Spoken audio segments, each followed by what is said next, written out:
Hello, everyone, and welcome to a very exciting webinar. And today it's a very special one because we just launched Greenplum 7. My name is Marcela Valverde, and it's an absolute pleasure to be here with you alongside our esteemed speakers, Ivan and Frank. But before I hand it over to the floor to them, let's go just to quickly highlight a few key points for you. Your voice matters. We are eager to hear from you, so if you have any questions, please share them in the chat box below. We are committed to address all of your queries. And in the rare event that we are unable to cover all of your questions, we got you. We will respond via email and give you all the details that you need. Also, expand your knowledge. We have curated additional resources for you to explore. Feel free to delve into these valuable materials as they will undoubtedly enhance your expertise. And last but not least, give us your feedback. We want to hear from you. We want to know how can we do better so we can give you greater content and again, help you enhance your expertise. Without further ado, now I hand it over to Ivan and Frank, who will continue to inspire us and enlighten us. Thanks, Marcella. And today it is an amazing day that we've released Greenplum 7. And I know our team just made it live about 30 minutes ago. And it's been four-year journey to get this release out. And we're super, super proud of the outcome. And I'm Ivan Novick. I'm product manager at VMware, responsible for the Greenplum product. And with me is Frank City. Frank, could you introduce yourself real quick? Yes, for sure, Ivan. So good morning, good afternoon, good evening, everyone. So my name is Frank City. I'm Director of Data for VMware EMEA and mainly leading this activity for the last 12 years. Right. And so Frank works with all kinds of customers out there with Greenplum and can really share real-world experience and how these great new features are going to help them and help everybody to get new benefits. So let's get started.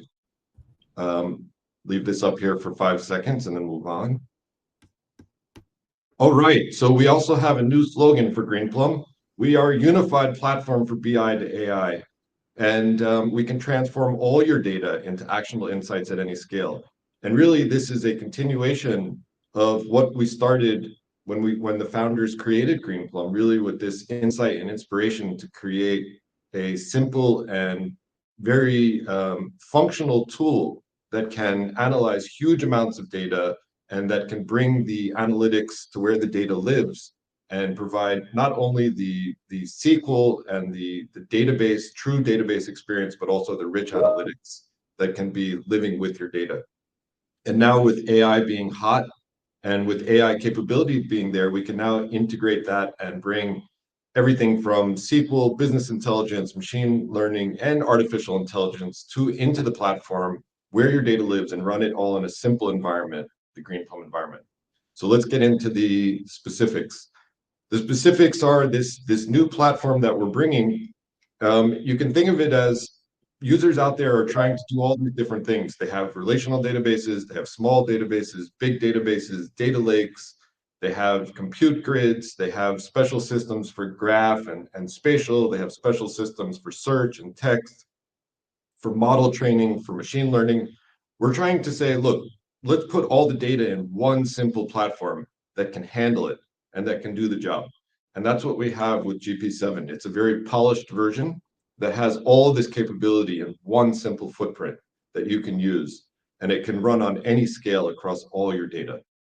And what's really interesting and new, Frank, do you want to say anything about the Postgres Foundation and what it means that Greenplum is based on Postgres? And why does anyone care? Why do customers care that we have an affiliation with Postgres?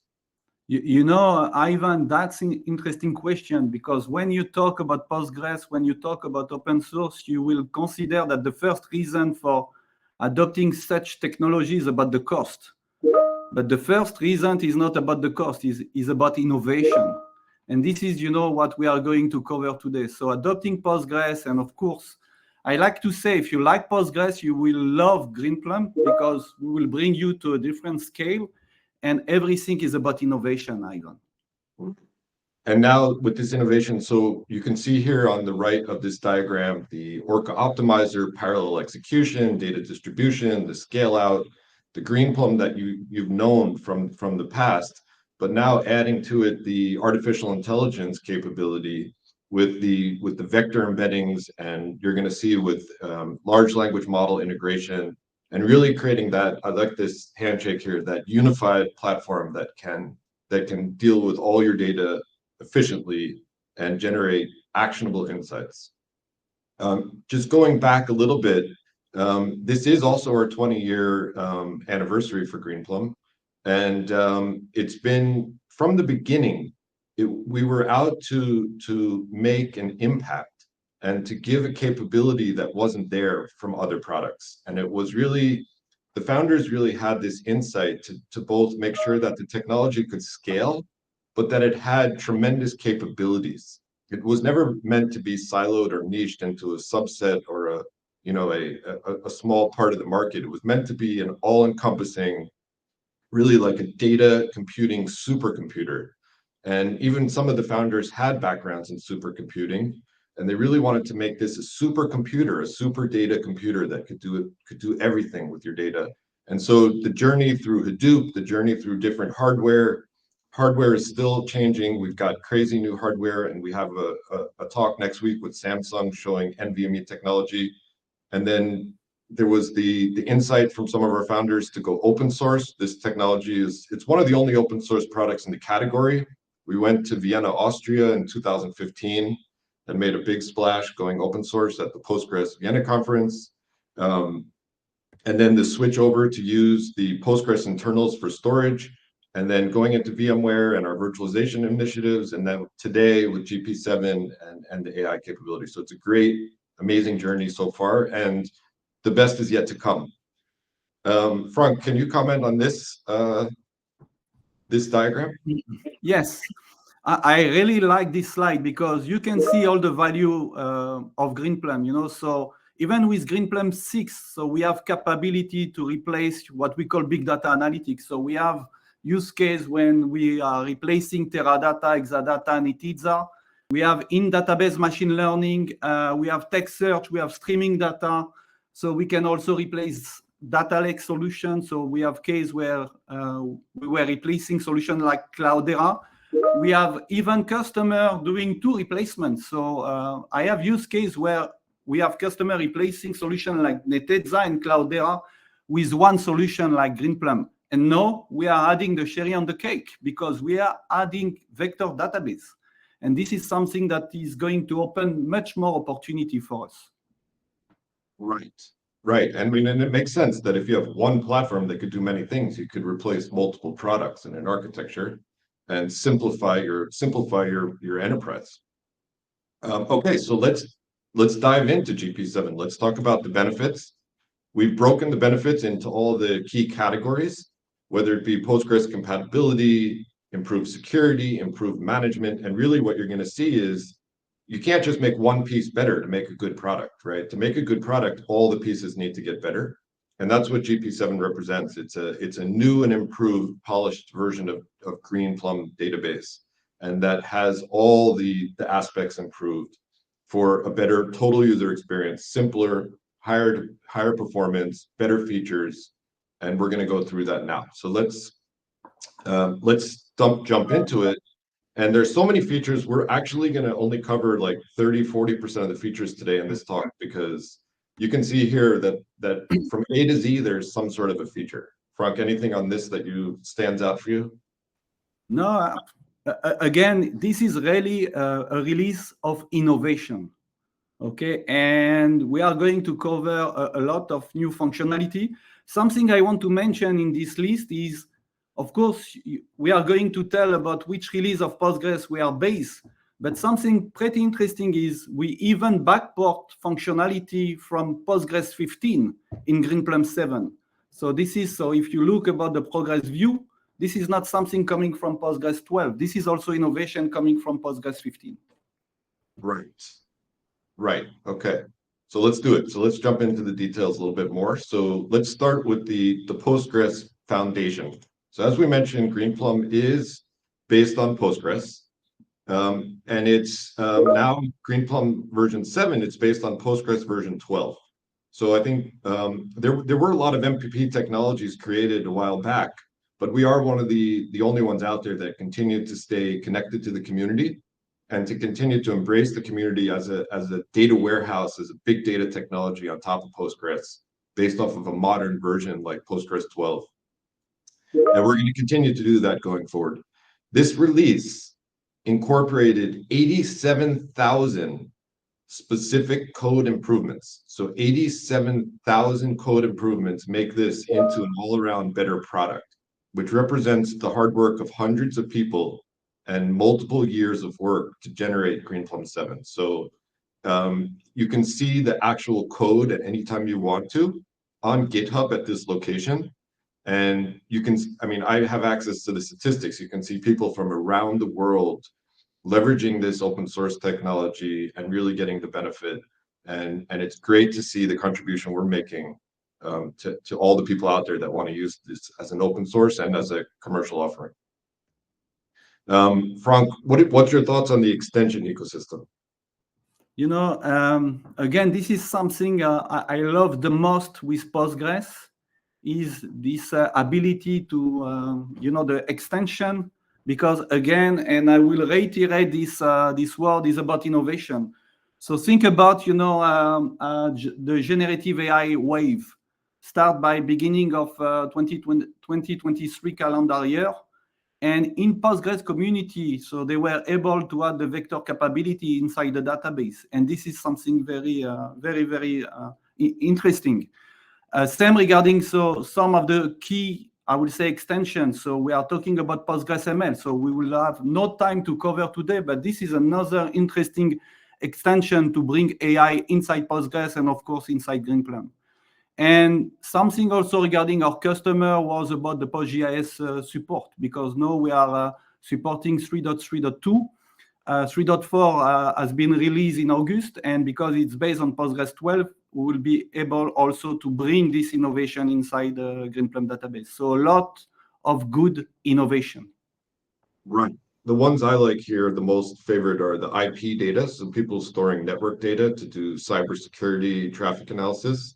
And my other interesting story is the nanosecond timestamps, because when, for example, if you're in high frequency trading or in a stock exchange or in the investment business, tracking trades down to the nanosecond is actually very relevant. And so the fact that we were able to bring that in as an extension in, I think this was a good impact.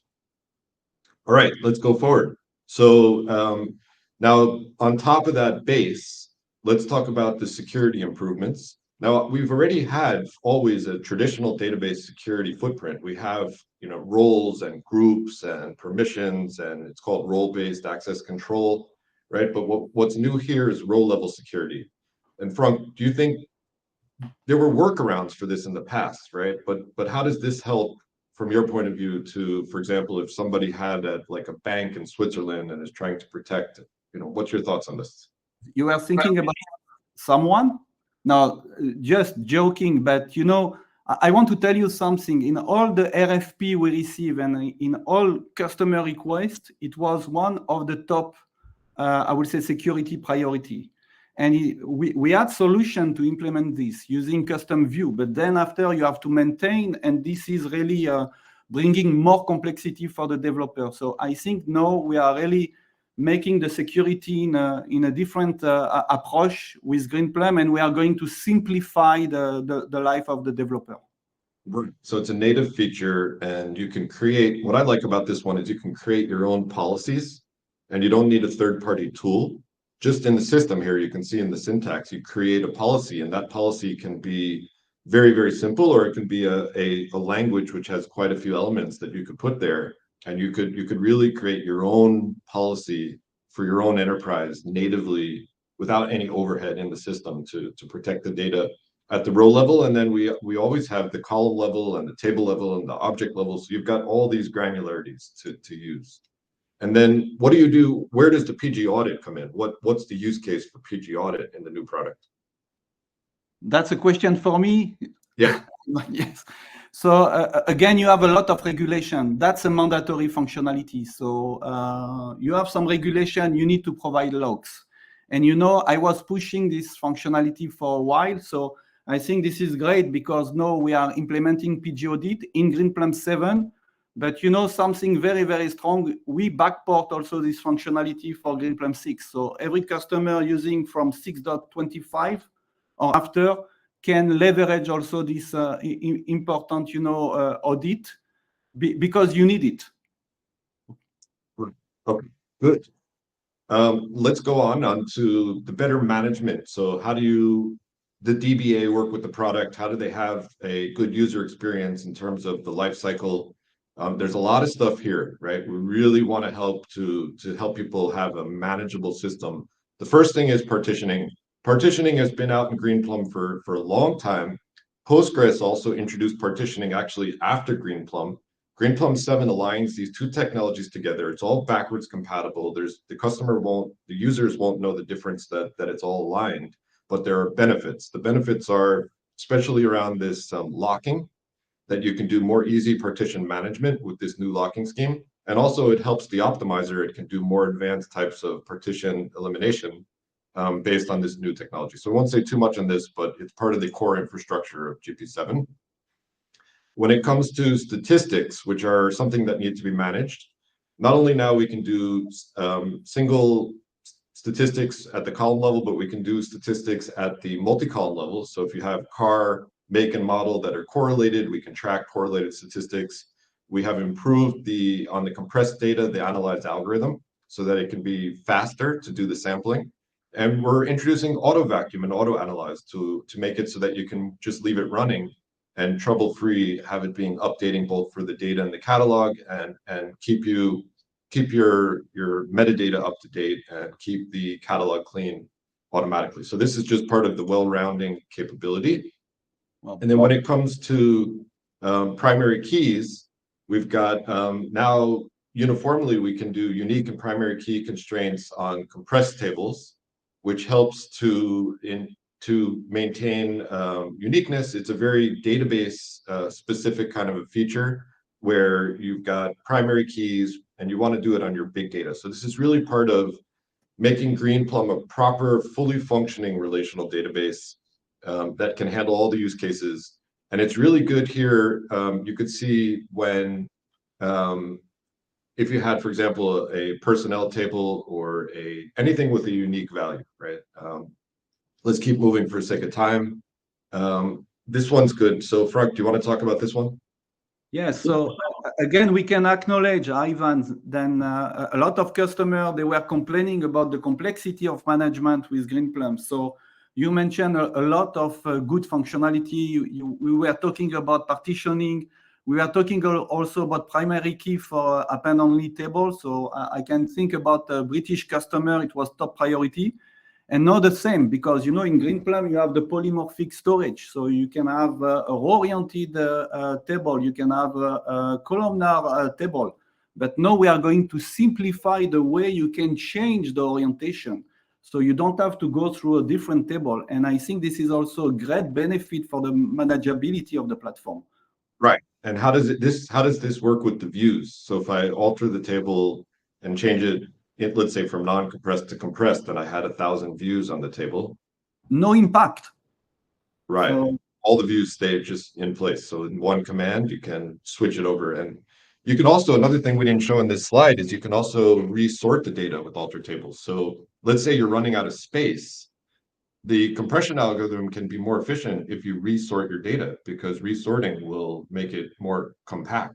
So with alter table in GP7, you can also resort the data in the alter table and make it so if you're sitting there running out of space, you go and do alter table, repack it down into smaller footprint, and you could just save space, which basically saves you money. And you can change the compression also algorithm. Can change the compression. So you could go back over time and really just make your data denser, more consolidated to make it more efficient in how it uses the disk. Looking at the command center, this is your single pane of glass to manage the system. It's come along, miles and miles from back in the day when it was first created, and it now includes a whole suite of features from workload management rules, which allow you to set policies on the system, to recommendation engine that can help you with maintenance operations, to live query execution viewing, alerts and notifications, user consumption reporting for chargebacks. So this is really your single pane of glass to manage the environment. Just Ivan and the audience, you notice we put a commercial logo on the top. Right. You want to explain what that means? Yes, please do. Okay, yeah, no, that just means it's part of the VMware product. And just for your reference, VMware just has one offering, which is VMware Greenplum. So when you buy that, you get support and all the commercial features. The main Greenplum DB is open source, and then these commercial features are the VMware add-ons that make for the VMware Greenplum. So this command center is part of that. Also part of that is one of the very highly requested capabilities that is now available with GP7, which is the multi-data center replication, also known as disaster recovery. So we now have a disaster recovery solution based on write-ahead logs that can automatically archive your data as you're updating it in real time and replicate it to a second data center, keep that second data center up to date, and then in the event that the primary data center has an issue, you can do a cutover, make that the second data center your primary, and then if the primary comes back up, when it comes back up, convert that back either into the secondary or fall back, either way. So this is a proper DR solution that you'd think of from a smaller scale relational database, but now running on massively parallel scale type of a system. Ivan, just on the slide, because we didn't mention, but we renamed also master to coordinator. Right. So I think this is something important for Greenplum 7 customer. Right. And something to notice as well is that this DR solution is also available for Greenplum 6 customer. Right. This one was something we were able to backport. So this is available now for both 6 and 7. This one. And we should mention when things are available for 6 and 7, the command center, we have a version for version 6 as well, but obviously version 7 is the newest and has all the latest things. Going forward, again, with the commercial components, when it comes to manageability, and obviously manageability is a great area for us to add commercial enterprise add-on features, is the virtualization. So Greenplum is a multi-platform solution. It's one of the things that makes it unique.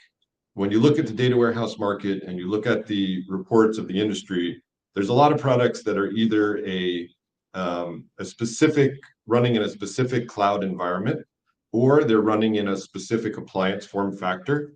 Greenplum is really one of the only data warehouses on the market that can run pretty much anywhere where a Linux environment can be created. And that's truly, truly, truly unique, right? And it's connected to the fact that we're open source, and it's connected to the fact that we're an open platform, and that you can run it in your data center, whether it's a dark site or whether it's you have geo restrictions, or we have customers running it in Amazon or in Azure. And now here with virtualization and being part of VMware for such a long time, we've built a fully automated, fully professional solution for Greenplum with vSphere. And this gives you the key benefits. You separate compute and storage. You scale compute and storage independently. You can do online hardware maintenance. You get actually very interesting high availability features where it's very seamless. And so for those who want to take advantage of all the benefits of virtualization with Greenplum, it's a holistically smooth solution that can give you the benefits of virtualization and Greenplum together in a combined package. Now, let's talk about developers. So this one is about stored procedures. So Frank, maybe you could take this one. Yeah, so again, we see we had this request regarding support for stored procedure because the way to implement with Greenplum 6 was to use function. So it was a way to work around, but we had few limitations like the support of transaction inside the function. So now we make the life for the developer better, And then we have also a lot of customers moving from Oracle to Greenplum.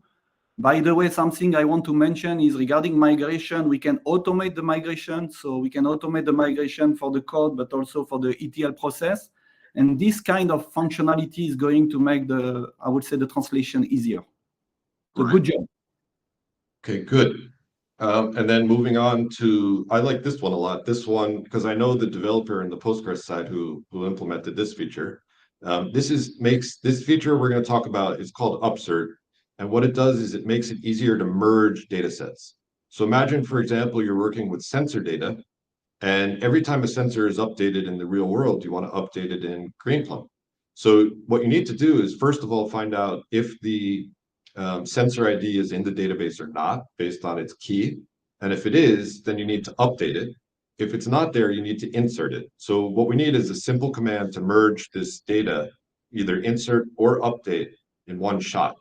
That's called Upsert. It's really cool, works perfectly. So that's going to help for ETL developers and people trying to synchronize real world data into Greenplum and Greenplum 7. Let's move forward. Okay, generated columns. Generated columns also are interesting. This one allows you to, I think of this as kind of like an object-oriented programming kind of a capability, where you've got the actual real data, and then you generate another column based on the columns in your data. So this not dynamically, but automatically generates a secondary column based on the primary column. And then using column permissions, you can even restrict access and present a more refined view of the data. So in this use case here, we've got, for example, credit card data, and we're masking it using this overlay function and providing a masked version. And you could do any kind of a use case to transform your data and provide a different interface or different view of it into the users. Okay, let's go to Python. So let's talk about, Frank, why would someone want to use Python, and what would be the benefit, and what are we providing here? Sure, because up to now, we were focusing on SQL developer. But we have to acknowledge now that a lot of developers, they don't know SQL. They only know Python. And what is the most famous API to access a database from Python? This is Pandas. So Pandas is great, a lot of functionality for data analysts, for data scientists, but also few important limitations. So first, the memory consumption, the ability also to work with very large data set. And when you are working with a Greenplum database, of course, you can use Pandas, but you are working with big data, even with massive data. So this is why we had, and I'm very proud because this is a joint development we did with the R&D. And thanks to Ruxu, I know she's on the call today. She participated on the development of this great client library. So this is same as Pandas, but we overcome all the limitations from Pandas. So if we can go to the next slide, we can explain how it works. So of course, we leverage the... So if let's say I have a Windows PC, right? I can install this on my PC, right? Yes, pip install, the same. Pip install, but then the data won't be on my PC. No, right? No. Everything stay on Greenplum. Right, so, except for the Python. The Python's exactly. on your laptop, but the data is in Greenplum. So let's see here what we've got. So same. So you can use it from a Jupyter notebook. You can use it from a Python program. So you will connect to the database. You will use the same concept of data frame.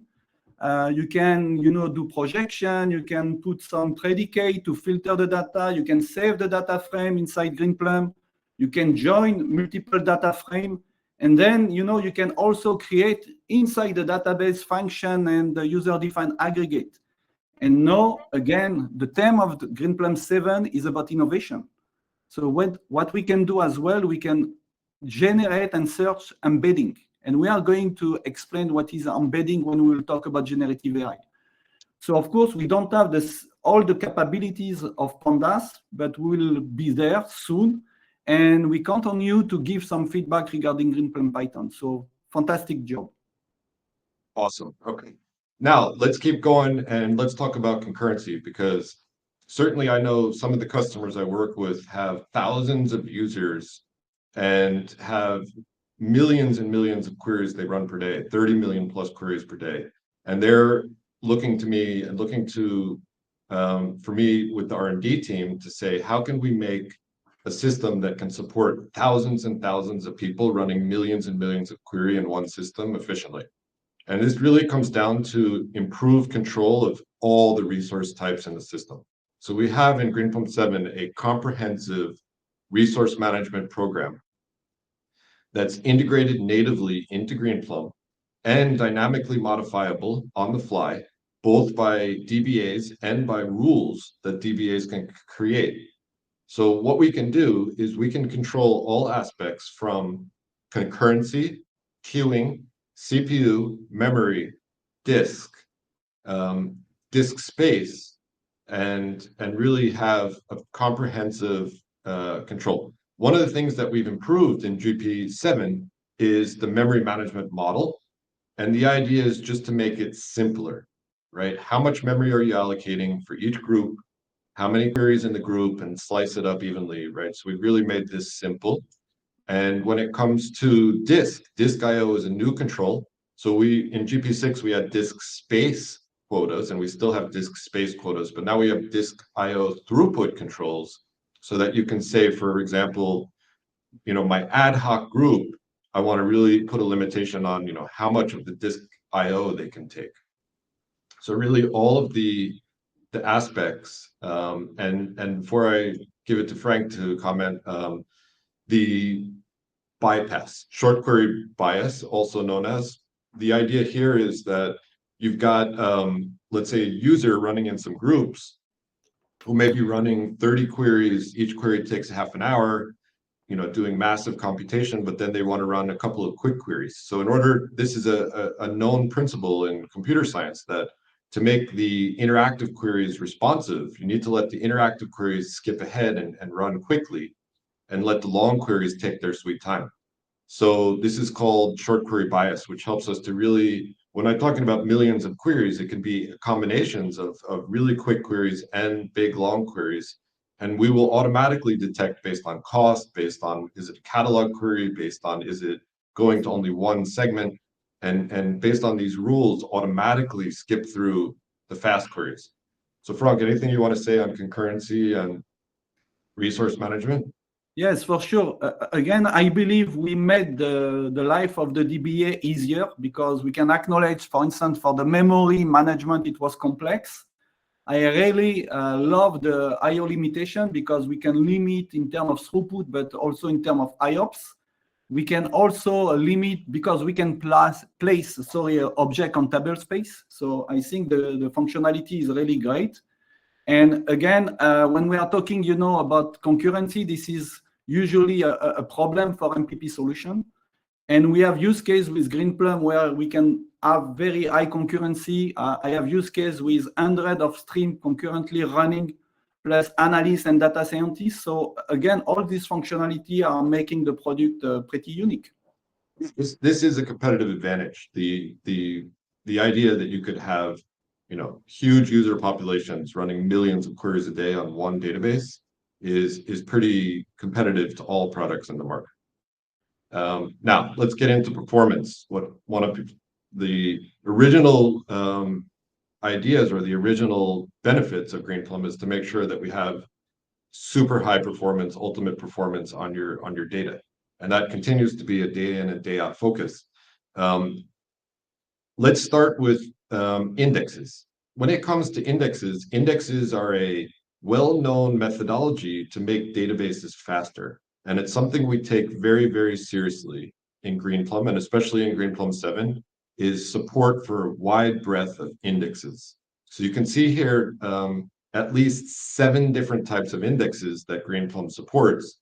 And that makes us really, you can think of it as not only an analytical product, but a searchable product where you can search for data.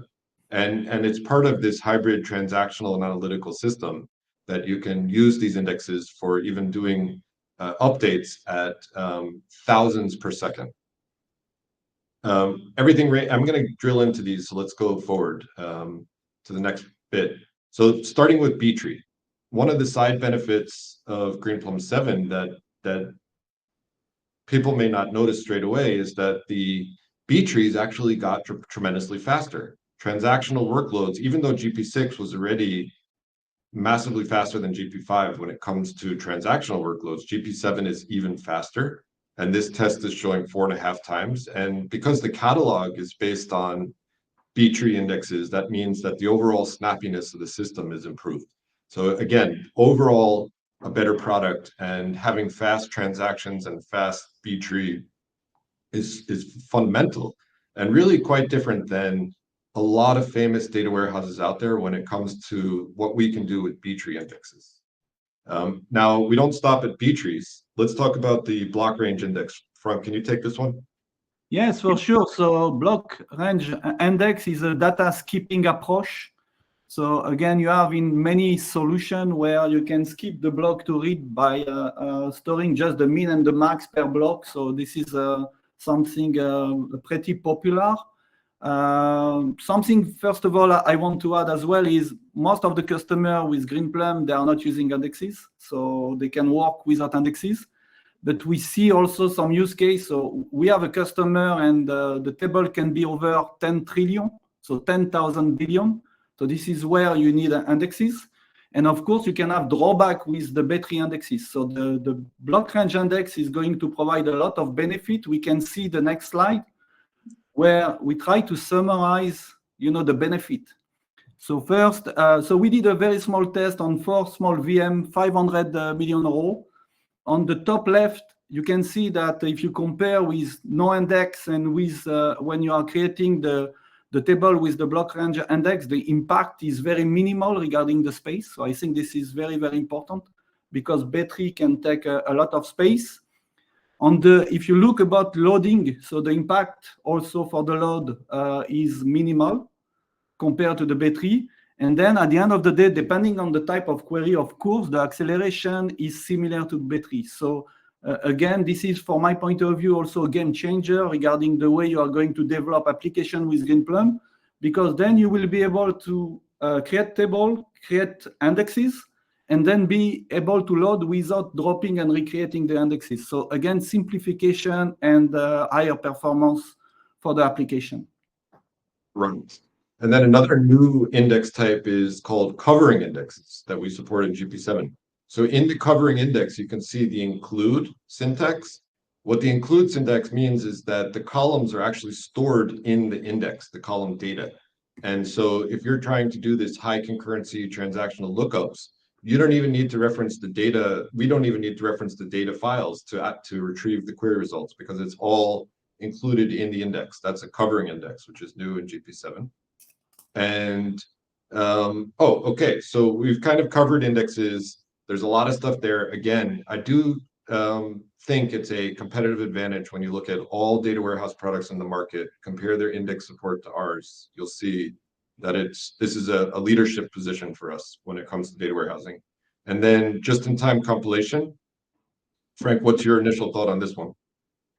So again, this is another interesting optimization. So again, it will really depend on the type of query. But as you can see for the TPCD, on some query where you need to retrieve, I would say, a lot of row and you need to manage a lot of columns, the impact is pretty high. And this is, again, transparent for the developer. So this is something in optimization inside Greenplum. So again, great benefit. Right. And not only that, but you'll see that sorting of data is faster in GP7. And sorting is a fundamental primitive that's used in all kinds of queries. So the fact that sorting can be up to 50% faster, you can imagine the benefit that provides across a wide range of workloads. Let's move on to integration. So how do we integrate into the ecosystem? We're not just a silo where you can't connect and integrate. So Frank, can you explain the foreign data wrapper and why that might be interesting to people? Yeah, but before talking about foreign data wrapper, we have to acknowledge that doing data federation in Greenplum, this is something that we have for a while because we have the PXF framework. But again, because we are based on Postgres, so we can leverage all the functionality coming from the Postgres world. And so the foreign data wrapper gives you this ability to do data federation. So you can access external data as if the data was local to Greenplum. So this is completely transparent for the end user. So now we are bringing additional foreign data wrapper. So we had Postgres, we did the optimization. We are going to talk about the type of optimization we are doing for Greenplum. So it can be super interesting for data mesh architecture. And now we are adding for MySQL, SQL Server, and even for Kafka. So it means that you can write back from Greenplum to Kafka. So I see a lot of customers asking for this. Right. And like you said, PXF is a solid enterprise feature we've had for years. And personally, I've had a lot of very good reviews from users on the performance and the capability that they get with PXF.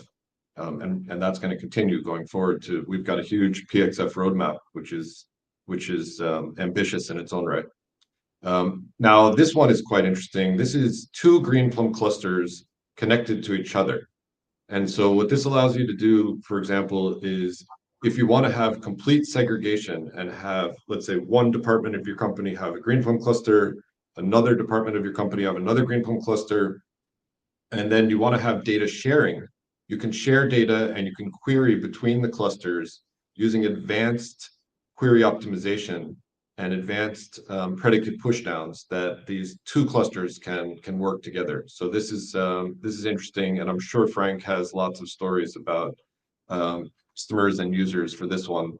I'm thinking about a very large bank where they have 7 Greenplum clusters. So they move from Teradata. So I know they were waiting for this improvement. So we did it. Yep. It's there for you guys now. Okay, now let's get into AI. So AI is exciting, and it's kind of changing everyone's opinion of what computers and technology can do. It's quite mind-blowing, but let's jump into it. So we are now we have added vector database capability into the wide breadth of capabilities that Greenplum has. And what does vector database give you? What is the benefit from that you get? What can you do?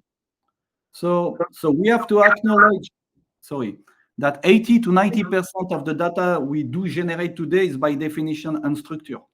So by creating embedding, we are going to standardize this unstructured data, one single format. And that's great, because depending on the model you are going to use, and if you are using same model for image, video, and audio, you will be able, for instance, so give me all the video, all the audio, all the image, talking about Ivan Novic. Right. So based on text, find matching images or matching videos, right? Or another use case I love is, let's say I had 1 million documents in 100 languages. I could search for certain topics in those documents in one language, and it can match and find the relevant data in all the languages, right? Because the data goes through a transformation stage before you store it, where it transforms from unstructured data into a mathematical representation that represents its meaning. And so by just comparing the mathematical representations, we can do similarity search.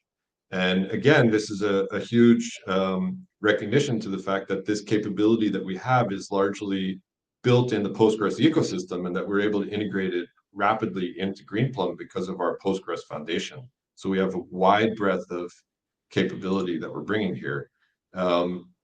So PG Vector, can you introduce PG Vector, Frank? Sure. So PG Vector is an extension coming from the Postgres community. So now we do support the release 0.5. It's bringing, of course, vector data type, and we will show some example. Again, as I mentioned, so you have image, you have text, you have audio, you have video. You are going to use the generative AI model with transformer, and then you are producing embedding. Embedding is a vector, is an array of number.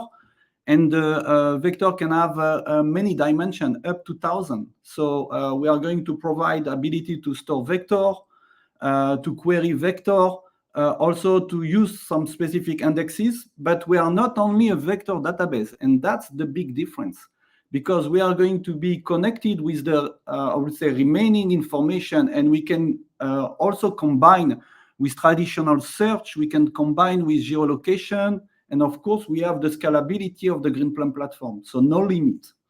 Right. So it's an MPP, massively parallel implementation of PG Vector. which means that you could be doing terabytes to petabytes of unstructured data processing. And it's also, I mean, probably worth mentioning that it's private, right? It's not, there's no data, you don't need to use ChatGPT or OpenAI. We have open source models that can do this data processing natively, locally, right?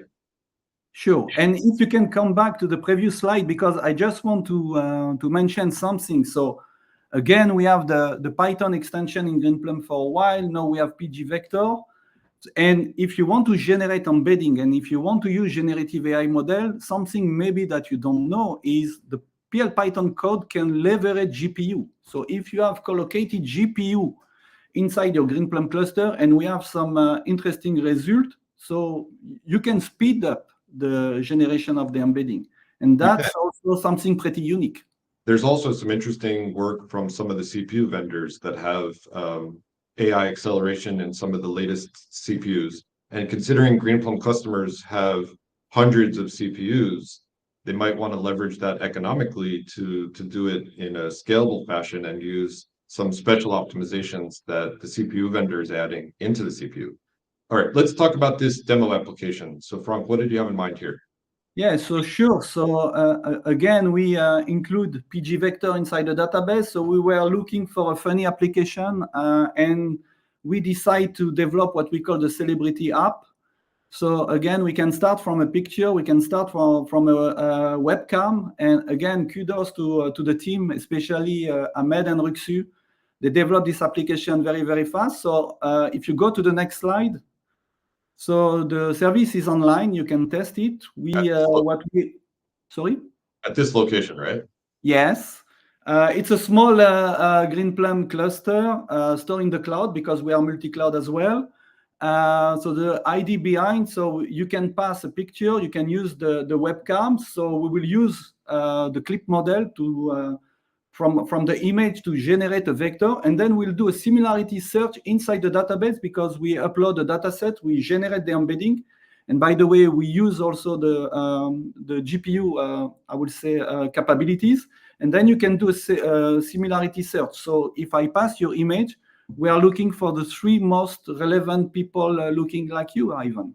Thank you. Thank you. Okay. And we found those other people who are actual celebrities. So now there's a lot of stuff there. And like I said, we haven't covered everything today. And Frank, when we first released GP6, there was a lot of innovation that was done after the initial release, correct? For sure. So we are in 6.25, I would say in 2 weeks, 6.26. So we had more than 26 minor release, and minor release is not only about providing a bug and fix. We are bringing also innovation. So I gave the example regarding backporting PG audit in release 6.25. So this is, a huge work. And something I want to mention, because this is super important, I want to acknowledge and to thank all our customers, because a lot of innovation that we are bringing today in Greenplum 7, this is because of all our customers. We have our customer using Greenplum for 1 year, but some of them they are using for 10 years and even more. So thanks to all of you. We take very seriously every input from the users because it's not like an iPhone where we use it at our home, right? This is an enterprise product. We need to very seriously listen to what our customers say and take it super seriously. So we want to just share with you 3 or 4 very interesting things we're going to keep innovating on GP7. And we're almost at the wrapping out of time, so I'm going to go real fast here. Number 1 is this concept of canary queries. What is a canary query is, it's a user business query that we automatically run for you on a schedule and that you can graph next to the system resources. This will help you to see if this typical business query that ran, let's say, in 5 seconds every day starts running in 11 seconds, that gives you an indication that you can see what's happening on your system. So this is a module to help you manage your own canary queries. We're also working on a new version of the streaming server.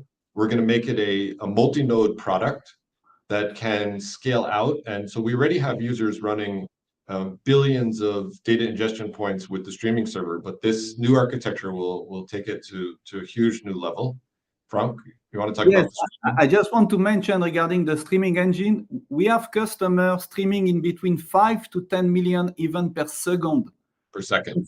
Yes, inside the Greenplum system. So think about That's with the single node architecture of the streaming servers. So I think if we get it to the multi-node, it could be even to whatever the customer needs, we'll be able to handle it. And then change data capture is a highly requested feature. It's something common in single node databases, but was not easy for us to come about with the MPP. But now we're in closing sights to getting this released next year. And this will be in addition to our disaster recovery, which is a full transaction log replica. This is basically monitoring of specific tables and datasets, and then capturing the insert, update, deletes, pushing them into Kafka or RabbitMQ, messaging and pushing those out to another Greenplum, to another Postgres, or even in the future to other technologies, so that you can expose and real time share the data as it's modified into another tool. Also on the analytics side, we do have a lot of users with geography data and geospatial analysis. We want to solve the Uber driver and Uber passengers problem. If I have a table of Uber drivers and a table of passengers, how do I effectively and efficiently find which passengers are within X amount of distance of the drivers? This is a challenging research problem that's really not a fully solved problem, but we're going to solve this, and we're going to use some sort of a grid-based approach and the optimizer to do this very effectively in the future. Yeah. Ivan, because we are close to the end, so please use the chat if you have any question, because we want to take the time to answer all the questions. Yeah. So feel free to start. Absolutely. So, and let me do the last one, which is the I'm going to just jump to the last one that we have time for, which is this is not the official name yet. We're going to have an official name for it. The unofficial name is the GPML bot, but we're going to build a automated machine learning capability. We think of it like an agent, an intelligent agent to help users to do machine learning in Greenplum, right? So you have your data, but we want to produce business value quickly. So we're building an automated experimentation platform that will intelligently guide the users to run real experiments and to generate machine learning recipes for you, for your business, so that you can get business value from it super quickly. And we'll have a lot more to say about the machine learning capability and the automated machine learning capability in the future. Okay, let's see questions, because we've totally run out of time. What have we got? You're not coming through. Of course, I was on mute. I got too excited. Okay. Yep. So I have one question over here from the audience, and it's when will Greenplum 8 will come up? Greenplum 8, you're already worried about 8. So we just got 7 out today. We're going to get to work on GP8 right away. But we do respect the enterprise life cycle. So it'll be several years, before. And I wouldn't encourage people to sit around waiting for it right now. But rest assured, we will be working on GP8. It's going to be the next, major version. Probably it's on a 3-year cycle. But I would say more than worrying about GP8 right now, we're going to have steady stream of innovation on GP7, and we're going to keep releasing new capability on this base and help the customers to migrate. We've got upgrade tools that we're providing, and really want to see people get the benefit there. And then in due course, we'll get GP8 out there. Perfect. Thank you. Come on, let's celebrate Greenplum 7 for now. Sounds good. Which is great. Yeah, okay. I don't have any other questions from the audience, so feel free to put them in the chat. We are happy to hear from you. And in the meantime, Ivan, Frank, do you have any closing remarks you want to go through? Look, closing comments are just, thank you to all the people that worked on the development of this product. It was a tremendous effort that went into it. Years of hours of work, and it was very well done on schedule, and it's awesome. So congratulations to all the developers who made it happen. Oh, so we have a question. Another question? Sure. What's the question? Sort of Red Hat 9. Red Hat 9 is going to be fully supported shortly. I think look for that on the site in the next few weeks.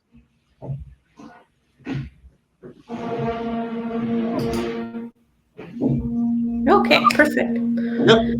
Anything else you want to say, Frank? Go ahead.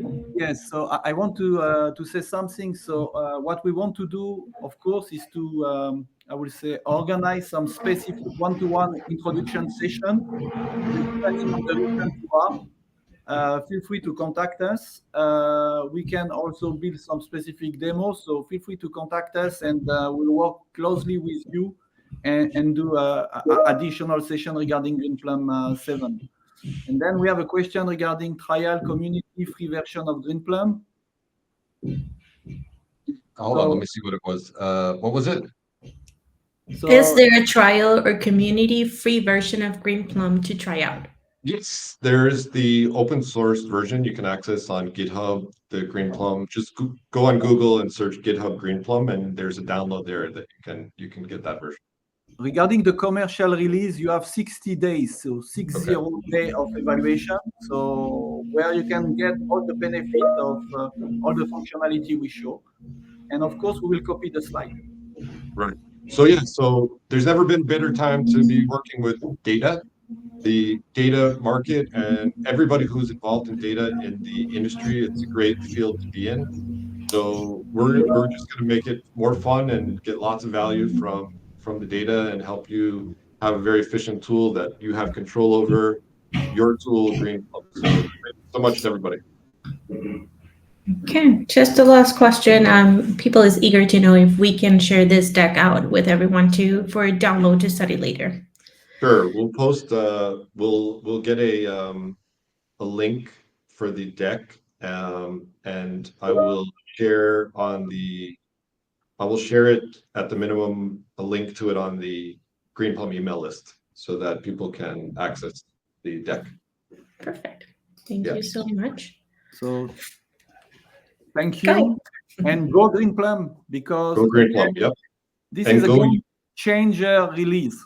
And go users, right? The users are going to get the value. So yeah, Yes. looking forward to see what everyone builds with Greenplum. Exactly. Thank you, Ivan. Thank you. Thanks, Frank. Thanks, Marcel. Bye-bye. Thank you, guys. And just a quick reminder, this is being recorded, so we will post the recording just slightly after the event has ended. So thank you again one more time for your time today, and let's celebrate this new release of Greenplum 7. Have a good rest of your day. Thank you, Marcela. Bye, everyone. Yeah. Bye-bye.